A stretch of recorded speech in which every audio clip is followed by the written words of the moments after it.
அனைவருக்கும் வணக்கம். புரட்சி பற்றிய சில பதிவுகளை உங்களோடு கலந்து கொள்கின்றேன். இன்றைய நிலையிலே சேகுவராவை பற்றி பலர் கொண்டாடுகின்றார். அவர் ஒரு நிதர்சனமான புரட்சியாளர். இலங்கையிலே இருக்கின்ற எந்த ஒரு அரசியல்வாதியும் சேகுவராவை கொண்டாடுவதற்கு அல்லது அவருடைய பெயரை சொல்லுவதற்கு தகுதி இல்லை.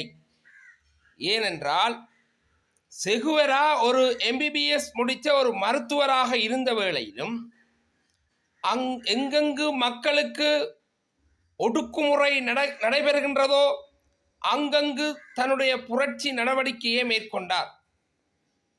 அந்த வகையிலே லத்தீன் அமெரிக்காவிலே பல புரட்சிகளை மேற்கொண்ட செகுவரா கியூபாவிலே ஒரு புரட்சியை ஏற்படுத்தி சுதந்திரத்தை பெற்றுக் கொடுத்தார்.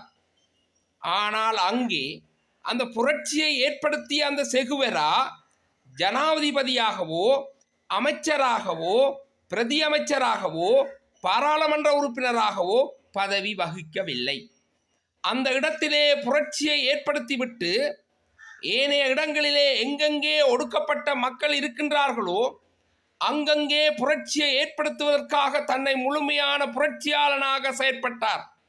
ஆகவே இலங்கையில் இப்பொழுது அமைச்சர் பதவிக்காகவும் ஜனாதிபதி பதவிக்காகவும் பிரதி அமைச்சர் பதவிக்காகவும் தான் புரட்சி செய்திருக்கின்றார்கள், ஆட்சி மாற்றம் செய்திருக்கிறார்கள் ஒழிய ஒடுக்கப்பட்ட மக்களுக்கு முழுமையான செகுவராவினுடைய கனவை போன்று நனவாக்கின்ற வகையிலே செயற்படவில்லை.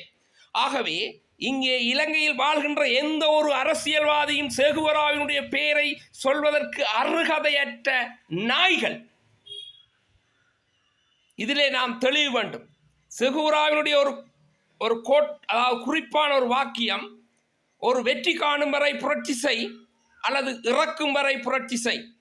இந்த உலகத்திலே எங்கே ஒடுக்கப்பட்ட மக்கள்கள் எங்கெங்கு இருக்கின்றார்களோ அங்கே ஒரு புரட்சி செய்ய வேண்டும்.